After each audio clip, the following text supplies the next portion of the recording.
이 시간은 민수기 강의 제18강입니다. 오늘은 이 성도의 거룩함은 영원히 계속되어야 한다 라는 제목으로 하나님의 거룩한 말씀을 증거하겠습니다. 우리는 오늘까지 해서 3주 동안 나시린에 대한 규례를 살펴보았습니다. 우리는 나시린의 규례를 통하여서 이 구약의 이스라엘 백성을 향한 하나님의 뜻이 무엇인지를 명확히 알 수가 있습니다. 하나님께서는 지극히 거룩하신 분으로서 그분께 속한 백성이 거룩하기를 원하십니다. 나시린은 이 구약시대의 관점에서 그 하나님께 속한 백성의 이 거룩함의 극치를 보여주는 사람들이었습니다.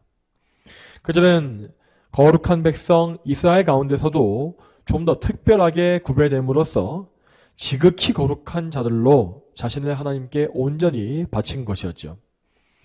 자, 여러분, 그러면 이 성경에 나와 있는 이 거룩함이라는 말은 무슨 의미겠습니까? 자, 우리가 이 거룩함이라는 말을 들으면 항상 쉽게 오해하는 점이 있습니다. 자, 그것은 거룩함을 우리의 어떤 올바른 행동, 우리의 행위에만 연결시켜서 생각하는 것입니다. 그러니까 우리가 이 눈에 보이는 방법으로 계명을 잘 지키고 공적인 예배에 열심히 참여하며 기도를 많이 하고 말과 행실을 선하게 하는, 그리고 어떤 면에서는 우리가 인식할 수 있는 우리의 생각을 선하게 하는, 자, 그러한 것을 생각하는 것입니다. 자, 그래서 많은 사람들은 대체로 이 자기의 행위를 생각하면서 어떻게 하면 선한 행동을 하면서 거룩하게 살 수 있는지에 대해서 고심하는 것을 많이 볼 수 있습니다. 하지만 여러분, 우리는 이 거룩함에 대해서 바른 지식을 가져야 하겠습니다. 여러분, 거룩함이라고 하는 것은 우리의 전인격이 하나님을 위해서 구별되어진 상태를 의미합니다. 그러므로 거룩한 사람은 이 세상과 구별되어서 하나님을 위해서 전적으로 바쳐진 존재가 되어야 한다는 것이죠. 자, 이렇게 사람이 하나님을 위해서 구별되기 위하여서는 먼저 그 사람의 속 사람이 변화되어야 합니다. 사람은 본성적으로 이 아담의 부패한 이 부패성을 물려받은 죄인이기 때문에 그 안에 있는 본성 자체가 거룩할 수가 없습니다. 당연히 이렇게 거룩하지 못한 본성에서는 거룩하지 못한 행동만 나오게 되어 있죠.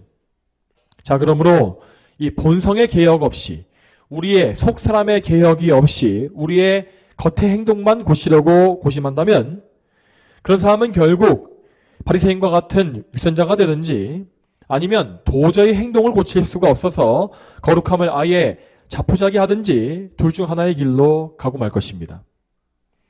자, 죄인은 반드시 그를 속에서부터, 근본에서부터 거룩하게 하시는 하나님의 은혜를 덧입어야 합니다.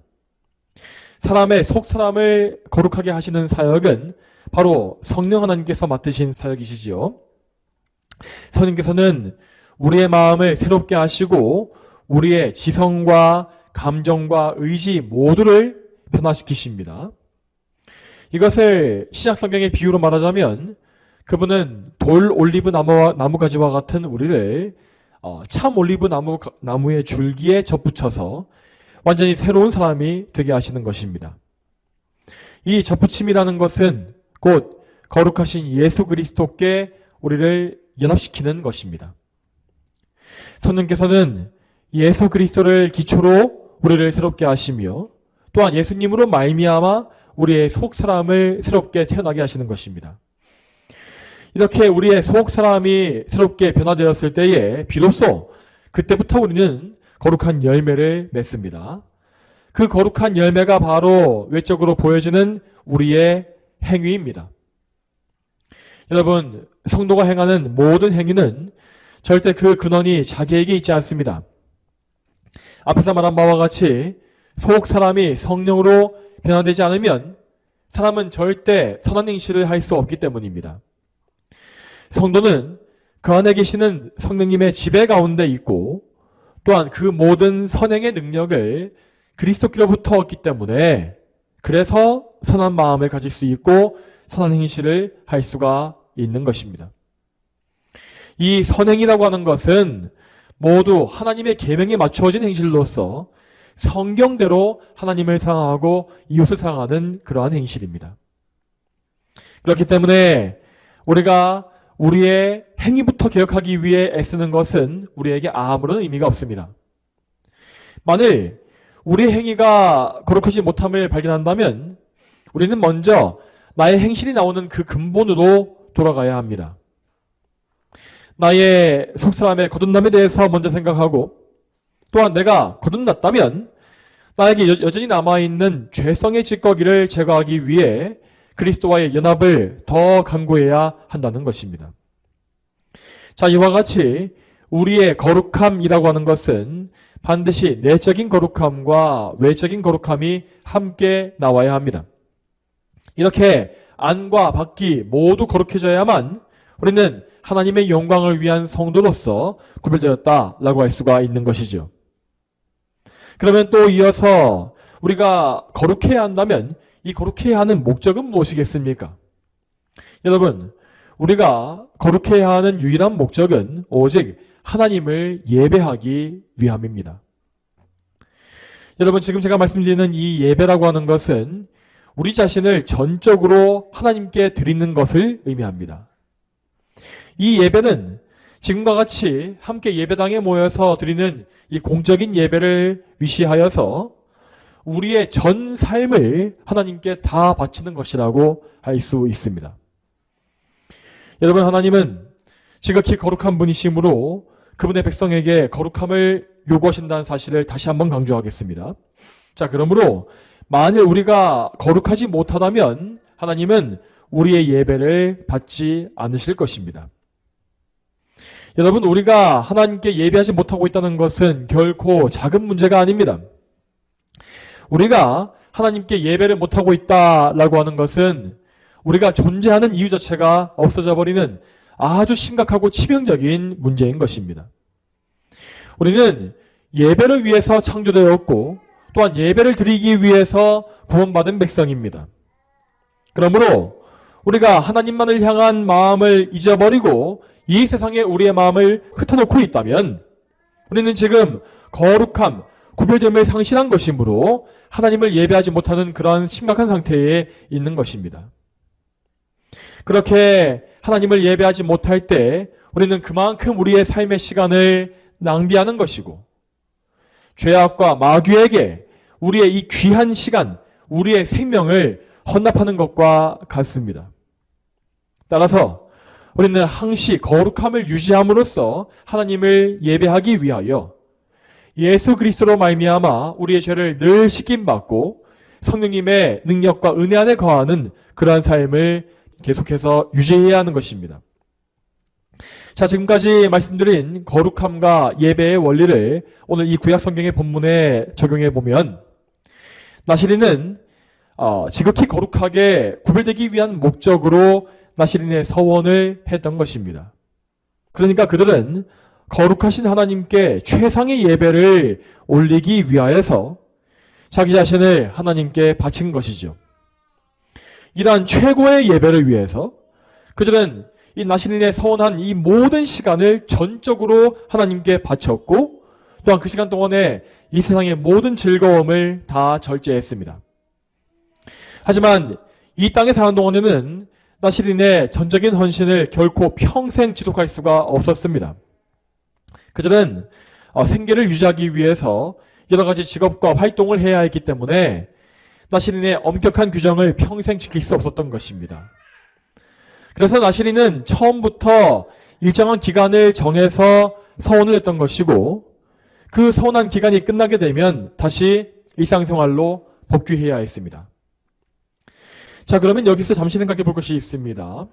자, 그러면 이렇게 일정 기간만 헌신했던 나시린과 다르게 평생 나시린으로 헌신했던 사람들은 어떠했겠습니까? 자, 그렇게 평생을 바친 사람들은 어떻게 이 엄격한 규정을 다 지키면서 평생을 살 수 있었을까요? 자, 우리는 성경에서 평생 나시린으로 바쳐진 인물을 몇 명 볼 수가 있는데 그들은 대표적으로 삼손과 사무엘과 세례요한의 등의 인물입니다. 그들은 그런데 평생 나시린으로 살긴 했지만 그들에 대해서는 민수기 6장에 나와 있는 이 규칙이 다 적용되지 않은 것을 우리는 볼 수 있습니다. 예를 들어서 삼손은 머리카락을 자르지 말라라는 규칙만 지키도록 명을 받았고, 포도주나 시체에 대한 규정에 대해서는 매이지 않은 모습을 보일 수 있습니다. 사무엘 역시 머리카락을 자르지 않았지만 그에 대해서 포도주나 시체에 관련된 규칙은 전혀 언급되지 않고 있죠. 또 신약에서 세례 요한의 경우에도 그는 포도주와 독주를 마시지 않았다라고 되어 있습니다. 하지만 그는 머리를 자르지 않는 것과 시체를 멀리하라는 규정에서는 매이지 않은 것으로 보입니다. 이와 같이 성경 속에서 평생에 나시린으로서 살았던 사람들은 하나님께서 일정한 사명을 위해서 특별히 세우신 지도자였습니다. 그들은 민수기 6장에 나와 있는 이 나시린의 규칙을 일부만 적용받았기 때문에 자기 생활을 하면서도 나시린으로서의 삶을 살 수 있었던 것입니다. 자, 그러므로 우리가 오늘 보게 될 이 본문은 오직 기간을 정해놓고 나시린으로 구별된 사람들만을 말하고 있는 것입니다. 그들은 서원한 기간을 다 지키고 나면 율법에 정해진 의식을 치르고 나서 다시 일상생활로 돌아갔습니다. 그들은 나시린의 서원을 지킬 수 있도록 인도하신 하나님께 감사드리기 위하여서 여러 가지의 제사와 감사의 예물을 바쳤습니다. 그리고 나서 그들은 길게 기른 머리를 자른 뒤에 다시 일반인의 삶으로 복귀했죠. 자, 그렇다면 이렇게 나시린의 서원을 다 마쳤기 때문에 그들은 이제 마음대로 살아도 되는 것이겠습니까? 그렇지 않았습니다. 그들은 물론 더 이상 나시린의 엄격한 규칙에는 매이지 않았습니다. 그러나 그들은 그 시대의 성도들로서 거룩한 이스라엘 백성의 삶을 계속 살아야 했습니다. 하나님의 영광을 위해서 마음을 다해 하나님을 사랑하고 이웃을 사랑하는 그 순종과 사랑의 삶을 계속 살아야 했던 것입니다. 자, 그러므로 오늘 우리가 보게 될 나시린 서원의 이 종결 의식은 거룩한 삶의 끝이 아니었습니다. 이것은 나시린으로서의 삶 전체를 하나님께 바치는 예배였고, 동시에 앞으로 그에게 남은 평생에 계속 구별된 삶을 살겠다 하고 하는 그런 약속이기도 하였습니다. 그러므로 오늘 말씀에 나와 있는 모든 제사와 예물에는 하나님을 향한 지속적인 헌신의 의미가 담겨 있습니다. 이러한 관점을 견지한 가운데에서 오늘 본문의 말씀을 하나씩 살펴보시면 되겠습니다. 먼저 13절 말씀을 다시 한번 보겠습니다. 이 말씀 다시 한번 읽어보겠습니다. 오늘 본문의 13절 말씀 다시 읽어보겠습니다. 자, 시작. 이것이 나시린의 법이라. 자신을 구별한 날이 끝날 때 그를 회막 입구에 데려가야 하며. 아멘. 여기에서 나시린은 자신의 서원을 끝마치기 위해서 회막 입구로 나아가야 했습니다. 자, 구약에서 이 회막, 이 성막의 입구라고 하는 것은 곧 일반 백성이 하나님 앞에 가장 가까이 나갈 수 있는 한계였습니다. 그러므로 이 나시린은 하나님을 예배하기 위해서 하나님 앞에 가장 가까이 나아간 것과 같았지요. 그러면 그는 회막 앞에서 하나님께 어떤 예배를 드려야 했겠습니까? 그에게는 여기에서 4가지의 제사가 요구되고 있습니다. 그는 어린 암양 한 마리를 속죄제로 드렸고, 또 순양 한 마리로 번제를 드렸습니다. 그리고 또다시 순양 한 마리를 바쳐서 화목제를 드렸습니다. 이렇게 3가지의 희생제사가 마쳐진 이후에 그는 밀가루와 과자와 포도주 등으로 소제를 드렸고, 마지막으로는 자기 머리카락을 잘라서 화목제와 함께 불태워 바쳤습니다. 자, 이에 대해서 먼저 14절을 읽어보겠습니다. 오늘 본문 말씀의 14절 말씀 같이 읽어보겠습니다. 자, 읽겠습니다. 자, 시작. 그가 여호와께 자기의 예물을 바치되 1년 된 흠없는 순양 한 마리를 번제물로, 1년 된 흠없는 어린 암양 한 마리를 속죄제물로, 흠없는 순양 한 마리를 화목제물로 바쳐야 하고. 아멘. 여기에는 먼저 나시린이 바치게 되는 3가지의 희생제물, 그러니까 피 흘려 바치는 제물이 나와 있습니다. 이 본문을 기준으로 하면 번제가 먼저 나와 있지만, 자, 이 다음에 나와 있는 16절을 보시게 되면, 자, 16절 거기에는 제사장이 속죄 제물을 먼저 드리고 번제를 그 다음에 드린 것을 우리는 볼 수 있습니다. 자, 이러한 제사의 순서는 사람이 하나님께 나아가기 위한 은혜의 질서를 잘 보여줍니다. 사람은 먼저 죄를 용서받아야만 하나님과 올바른 관계를 맺을 수 있습니다. 그래서 나시린은 먼저 속죄제를 드림으로써 하나님께 나아가기 시작하는 것입니다. 그렇게 속죄의 제물을 드린 이후에야 그는 정결해진 자신을 하나님께 드릴 수가 있는데, 자, 그렇게 자신을 바치는 것이 바로 번제입니다. 자, 이러한 순서에 따라서 본문에 나와 있는 제사를 보게 되면 나시린은 가장 먼저 암양 한 마리로 속죄 제물을 바쳤습니다. 자, 이 선한 기간 동안에 나시린은 정말 최선을 다해서 자기를 하나님께 바쳤습니다. 하지만 그럼에도 불구하고 그는 여러 가지의 죄로서 오염될 수밖에 없었던 것입니다. 여러분, 이처럼 성도들은 자기 안에 남아있는 죄성 때문에 하나님을 완전히 사랑할 수가 없습니다. 그래서 성도들은 자기도 모르는 사이에 계속해서 죄의 오염으로 말미암아 더러워질 수밖에 없는 것이죠. 이러한 죄의 오염을 정결하게 하기 위하여서 옛날 이 구약의 성도들은 죄 용서를 구하는 속죄의 제물을 바친 것입니다. 이 제물을 드림으로써 나시린은 하나님과의 관계 사이에 가로막혀 있는 모든 죄와 허물의 문제를 해결받고 자신을 하나님께 바치는 데까지 나아갈 수 있었던 것입니다. 이어서 두 번째로 그는 일련된 흠없는 순양 한 마리로 번제를 드렸다라고 했습니다. 자, 번제라고 하는 것은 이 희생제물의 가죽과 똥을 제외한 모든 부분을 다 불태워 바치는 제사였습니다. 이렇게 제물의 전체를 다 불태워 바치는 것의 의미는 이 제사를 드린 사람의 전적인 헌신이었죠. 즉 나시린은 자신이 서원기간 동안에 하나님께 완전히 바쳐졌다라고 하는 사실을 이 번제로서 표현한 것입니다. 자, 그러면 여러분, 왜 나시린은 서원기간 동안에 자신을 다 바쳤음에도 불구하고 또다시 자신을 대신하기 위한 번제의 양을 바쳐야 했겠습니까? 자, 이러한 것은 이 나시린이 자기의 헌신이 불완전할 수밖에 없다는 사실을 인정하는 것이었습니다. 앞에서 말한 바와 같이 그는 최선을 다해서 자기의 서원을 지켜왔지만 이 땅에 사는 동안에는 완벽한 헌신을 할 수가 없었습니다. 죄인이 아무리 자신을 바치겠다고 힘쓸지라도 하나님이 보시기에는 그에게 온갖 흠결이 있을 수밖에 없다는 것입니다. 그러므로 나시린은 자기의 불완전한 헌신을 온전케 하기 위하여서 이 번제의 순양을 죽여서 자기 대신에 희생제물로서 올려드린 것입니다. 또 세 번째로 나시린은 순양 한 마리로 화목제를 드렸다고 하였습니다. 이 화목제는 하나님과 화목한 교제를 나누는 기쁨을 상징하는 제사입니다. 나시린은 앞에 이 속죄제와 번제를 통해서 자기의 모든 죄를 아뢰고 용서받았으며 또한 속죄의 피로 정결해진 자신을 하나님께 온전히 바쳤습니다. 그러므로 이제 그는 하나님과 관계가 화목해지고 그래서 막힘이 없이 하나님과 친밀한 교제를 할 수 있는 은혜를 얻은 것입니다. 이 화목제물을 통하여서 나시린은 자기의 헌신을 받으신 것에 대한 감사를 표현했습니다.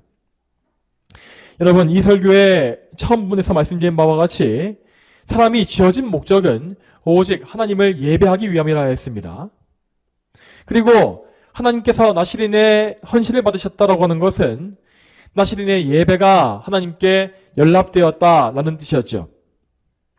그러므로 나시린은 하나님께서 자기 예배를 통해서 영광 받으신 것에 대한 기쁨과 감사로서 이 화목제물을 기꺼이 올려드린 것입니다.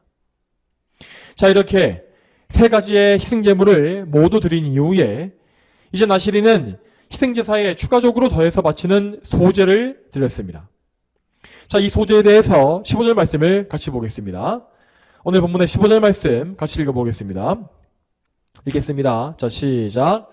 고운 밀가루로 만든 누룩 없는 빵 한 광주리와 기름을 섞은 과자와 기름을 발라 누룩 없이 만든 전병과 곡식제물과 부어드리는 제물을 드려야 한다. 아멘. 지금 우리가 보고 있는 이 소제라고 하는 것은 이스라엘의 5대 제사에서 유일하게 피가 없는 제사의 방식이었습니다. 이 소제에는 주로 고운 밀가루가 바쳐졌고 그 외에 밀가루로 만든 과자와 전병과 혹은 유향이나 포도주 등이 바쳐지기도 했습니다. 이렇게 소제에는 희생의 피가 없었기 때문에 소제만 단독으로 드릴 수는 없었고 반드시 이에 앞서서 먼저 희생제물을 드린 이후에 거기에 소제를 추가하는 방식으로 드렸습니다. 자, 그러면 이 소제의 의미가 무엇이겠습니까? 소제에 바쳐진 고운 밀가루는 성도의 거룩한 성품, 그 인격을 의미합니다. 여러분, 오늘날에는 밀가루를 구하는 것이 전혀 어렵지 않지만 이 고대에는 고운 밀가루를 얻기 위해서 정말 많은 노력이 필요했습니다. 곡식을 수확하고 알곡을 추려내며 또 탈곡을 하고 또 나달을 곱게 갈아내는 모든 과정을 다 사람이 일일이 했기 때문입니다. 이렇게 고운 밀가루를 얻는 과정은 하나님께서 한 명의 성도를 거룩하게 성화시켜 가시는 과정을 상징합니다. 그리고 그 결과물로 나온 고운 밀가루와 그 밀가루로 만든 각종 음식은 다 하나님께서 빚어내신 거룩한 성도를 상징했죠. 자, 이런 의미에서 소제의 제물을 바치는 것은 하나님의 은혜에 감사하는 성도의 찬송을 의미했습니다. 번제에 더해지는 소제는 자기의 헌신을 받아주신 하나님께 감사 찬송하는 예물이었습니다. 그리고 화목제에 더해지는 소제는 죄 있는 우리와 화목한 관계를 맺어주신 하나님께 감사하기 위한 예물이었죠. 자, 다만 속죄제와 속건제에는 소제가 추가되지 않았는데 그 이유는 속죄제와 속건제가 죄를 직접 다루는 제사였기 때문입니다. 죄를 다루는 일에는 엄숙한 두려움과 슬픔이 있어야 했기 때문에 감사와 찬송을 의미하는 소제를 따로 추가하지 않은 것입니다. 자, 아무튼 이러한 의미에서 나시린은 번제와 화목제를 위한 여러 가지의 소제 제물을 준비해 왔습니다. 그리고 이 제물들은 모두 감사와 찬송의 예물로서 하나님께 온전히 바쳐지게 되었습니다. 자, 이렇게 하여서 모든 제사와 예물을 다 드린 이후에 나시린은 가장 중요한 의식을 치르게 됩니다. 자, 그것은 자기의 머리카락을 밀어서 불에 태우는 의식이었습니다. 이에 대해서 오늘 본문의 18절 말씀을 같이 읽어보겠습니다. 민수기 6장 18절 말씀 같이 읽어봅니다. 읽겠습니다. 자, 시작. 나시린은 회막 입구에서 자신의 구별된 머리를 밀고 구별된 머리에 머리카락을 취하여 화목제물 밑에 있는 불 위에 두어야 하며. 아멘. 지난주에 보았던 바와 같이 나시린은 헌신의 증표로서 머리카락을 길렀는데 이는 그 헌신의 표가 머리에 있기 때문이다 라고 되어 있습니다. 그러므로 소원의 기간 동안에 길게 기른 이 머리는 나시린의 영광스러운 상징이 되었으며 나시린으로서의 삶이 끝난 이후에는 그것을 반드시 밀어야 했습니다. 자, 나시린의 긴 머리카락은 그가 하나님께 바친 헌신의 기간 전체를 상징했습니다.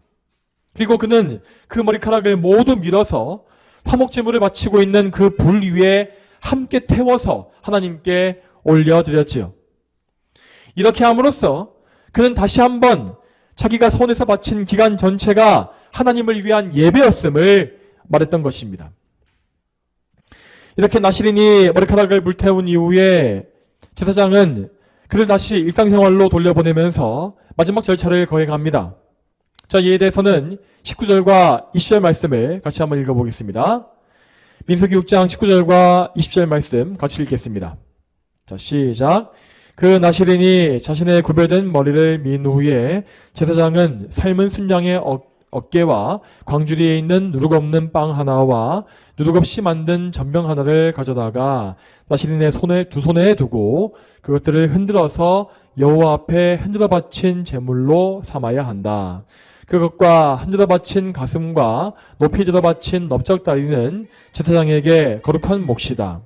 그 후에 나시린이 포도주를 마실 수 있다. 아멘. 여기에서 제사장은 나시린이 바쳤던 화목제물과 소제 예물의 일부를 취해서 가져왔습니다. 자, 그리고 제사장은 나시린의 두 손에 그 제물을 들려주었고 그것을 요제로 바쳤다고 되어 있습니다. 요제라고 하는 것은 이 요제는 제물을 높이 들어올린 이후에 이 좌우로 흔들면서 바치는 방식이었죠. 이때 제사장은 제물을 들고 있는 나시린의 손을 같이 받쳐서 하늘로 들어올려 주었고 그 제물을 그 위에서 흔들게 하였습니다. 이렇게 제물을 들어올려서 흔드는 것은 그것을 곧 하나님께 바친다라는 의미였습니다.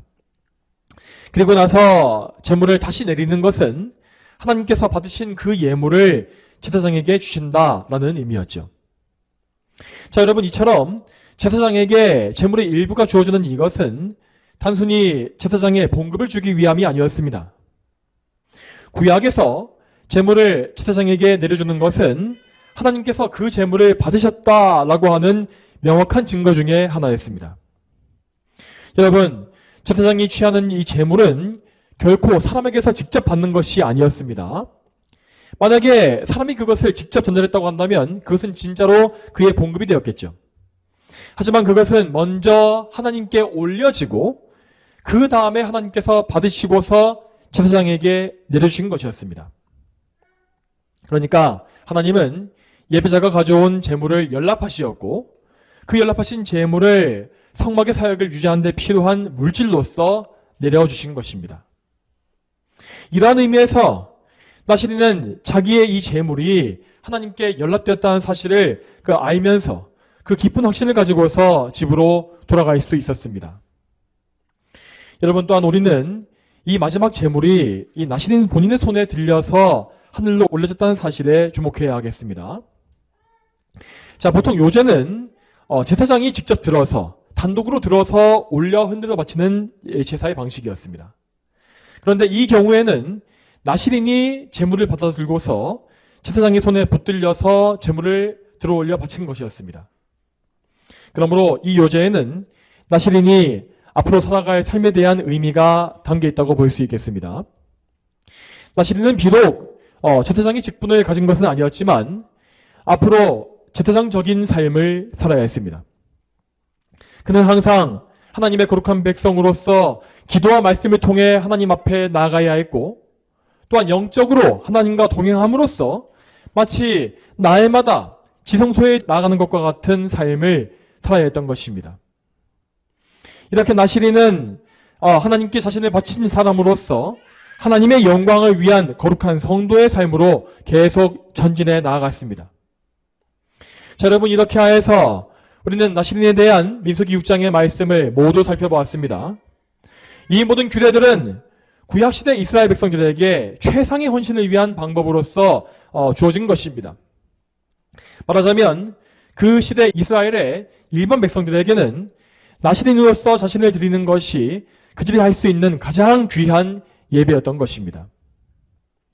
하지만 여러분, 언제나 그러했듯이 구약에 나와 있는 율법은 단지 임시적으로 주어진 그림자로서 불완전한 모형에 불과했습니다. 나시린의 제도가 불완전한 모형이었다는 사실은 오늘 말씀에서도 여실히 볼 수 있습니다. 오늘 본문에서 잘 볼 수 있는 바와 같이 나시린은 자기의 서원을 완료하기 위해서 정말로 엄청나게 복잡한 과정을 거쳐야 했고 많은 양의 예물을 바쳐야 했습니다.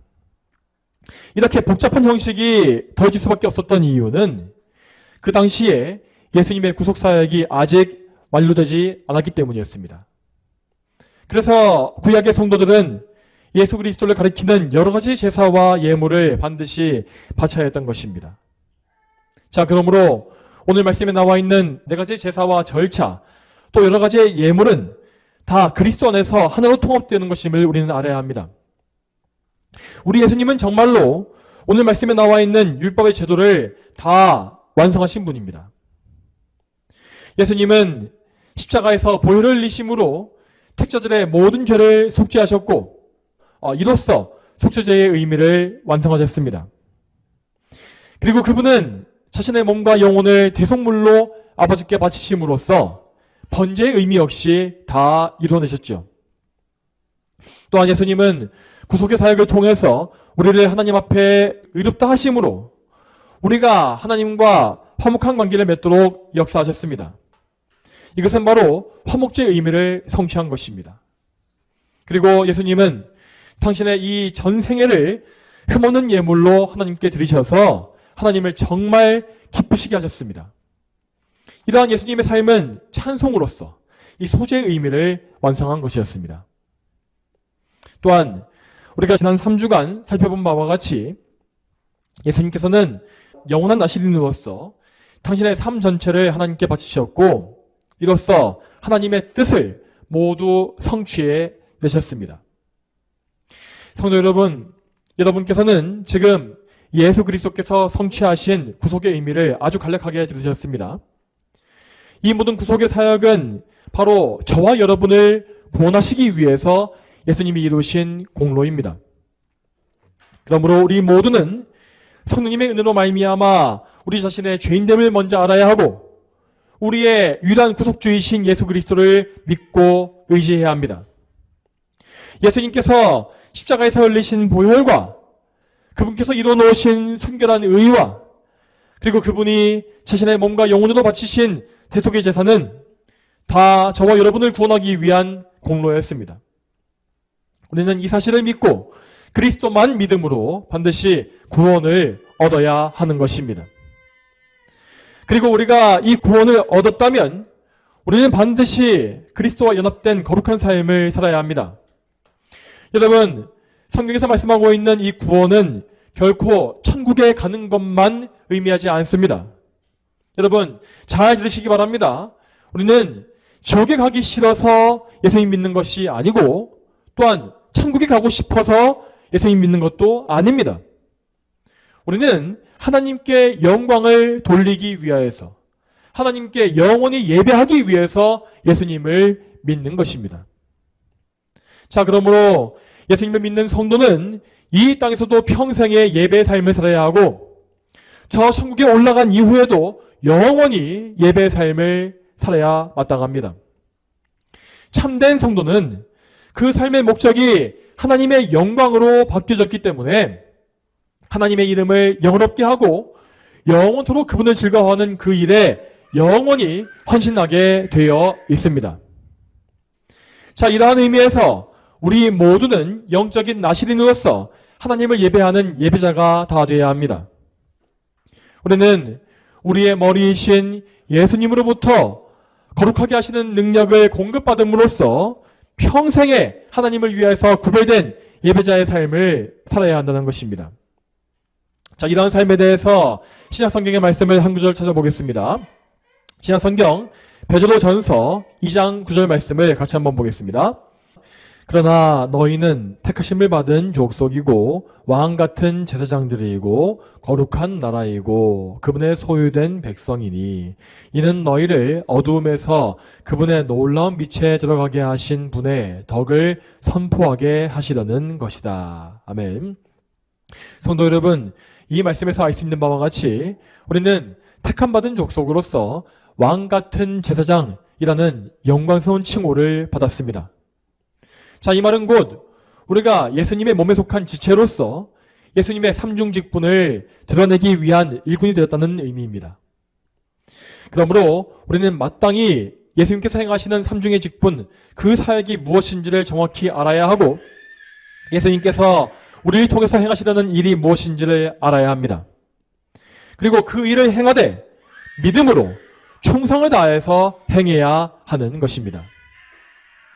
자, 여러분, 구약시대의 나시린들은 머리를 깎지 않고 포도주를 절제함으로써 자기의 거룩함을 드러냈습니다. 그러나 우리는 그러한 외적인 형식이 아니라 그리스도의 형상을 따라감으로써 영적 나시린의 증거를 나타내야 합니다. 사랑하는 성도 여러분, 그러므로 우리는 우리의 이 성품과 말과 행동 모든 면에서 그리스도를 드러내는 증인으로 살아야 합니다. 우리는 우리의 속사람에서 거룩한 성품이 생겨나는지를 확인해야 하고 또한 그 열매인 말과 행실을 늘 확인해야 합니다. 우리의 속에서부터 하나님과 이웃을 깊이 사랑하면서 또한 우리의 말로써 복음의 내용을 명확히 증거하며 이웃을 세워주는 역할을 해야 하는 것입니다. 그리고 또한 우리는 거룩한 행실로서 그리스도의 향기를 풍기는 삶을 살아야 합니다. 이러한 일을 위하여 우리는 날마다 하나님 말씀인 성경을 묵상하며 그래서 예수님을 알아가야 하겠고, 또한 하나님께 순종하지 못하고 있는 우리의 모습을 하나하나 하나님께 아뢰면서 회개하며 우리를 온전케 해주시기를 하나님께 간구해야 합니다. 이렇게 기도와 말씀으로 거룩한 삶을 살아갈 때에 우리는 날이 갈수록 그리스도를 닮아가는, 그분의 형상을 이뤄가는 귀한 열매를 맺을 수가 있는 것입니다. 여러분, 이처럼 평생에 그리스도 안에서 그리스도를 위해서 살아가는 성도들은 장차 하나님의 심판대 앞에 설 때에도 부끄러움이 없이 설 수 있을 것입니다. 우리는 그날을 정말로 기대하면서 오늘도 내일도 계속해서 그리스도를 의지하는 삶을 살아야 합니다. 우리의 누더기와 같은 의의에 매달리지 말고 오직 우리를 대신해서 하나님께 순종하신 그리스도를 의지해야 합니다. 자, 여러분께서 자기 의를 버리고 그리스도께만 의지하신다면 그리스도께서는 성령으로 말미암아 그분의 전능한 능력으로서 여러분 안에 정말로 그분의 거룩한 형상을 이루어 가실 것입니다. 저와 여러분 모두가 그리스도 안에서 하나님을 영광 위해서 온전히 살아가는 영적 나시린이 다 되기를 주님의 이름으로 축복합니다. 다 함께 기도하겠습니다. 하나님 아버지, 오늘도 이렇게 민수기 6장에 나와 있는 나시린에 대한 규례를 살펴보면서 우리가 영적 나시린으로서 하나님께 온전히 자신을 바치는 것이 무엇인지를 하나하나 보게 하심에 참으로 감사합니다. 우리의 의와 우리의 죄의 용서와 또한 우리의 거룩의 완성은 우리 안에 있는 것이 아니라 오직 우리의 구주이신 예수 그리스도 안에 있음을 믿습니다. 그러므로 저희 모두가 항상 누더기와 같은 자기 의에 매달릴 것이 아니라 항상 우리의 눈을 들어서 예수님을 바라보게 하시고 또한 예수님께서 이루어 놓으신 모든 구속의 공로를 의지하여 하나님께 나아갈 수 있도록 도와주시옵소서. 저희 모두가 항상 예수님으로 말미암아서 성령 안에서 늘 예수님의 형상을 닮아가는 그러한 거룩한 성도의 삶을 살기를 간절히 소망하오며 이 모든 말씀 살아계신 예수님의 이름으로 기도 올립니다. 아멘.